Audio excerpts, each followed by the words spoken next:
power 6 divided by 10 power 4. இப்போ இந்த சம்ம வந்து நம்ம கோஷன் ரூலை பயன்படுத்தி அதாவது தமிழ் என்னது வகுத்தல் விதி அதை பயன்படுத்தி நம்ம சிம்பிளிஃபை பண்ண போறோம். இப்போ பாத்தீங்கன்னா நிறைய ரூல் இருக்கு. ப்ராடக்ட் ரூல் இருக்கு, கோஷன் ரூல் இருக்கு, பவர் ஆஃப் கோஷன் ரூல், இது மாதிரி நிறைய ரூல் இருக்கு. ஆனா நம்ம இந்த சம்முக்கு கோஷன் ரூலை பயன்படுத்துறோம், அதாவது வகுத்தல் விதியை பயன்படுத்துறோம். ஏன்னு பாத்தீங்கன்னா பேஸ் 2 பேஸும் சமமா இருக்கா, அது ஒண்ணு. ரெண்டாவது ரீசன் கேளுங்க, 2 பேஸும் சமமா இருக்கு, அது ஒண்ணு. ரெண்டாவது ரீசன் என்னன்னா 6 is greater than 4.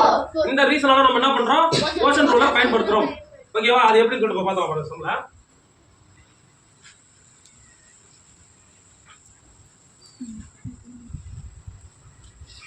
உங்களுக்கு வந்து கோஷன் ரூல் தெரியும்.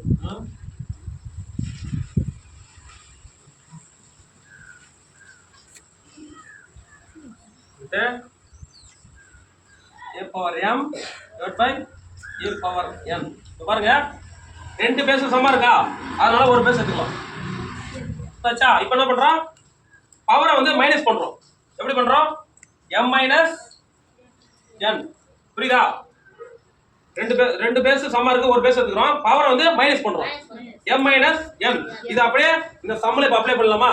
இப்போ பாருங்க, அப்படியே ஃபர்ஸ்ட் எழுதி 10 power 6 divided by 10 power 4.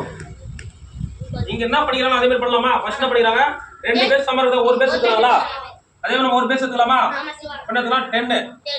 அப்ப என்ன பண்ணிக்கிறாங்க, பவர் வந்து மைனஸ் பண்ணிக்கிறாங்களா? பவர் மைனஸ் பண்றதால 6 minus 4. என்ன வருது ஆன்சர்? 10 power 2. 10 power 2. இந்த ஆன்சர். ஓகேவா?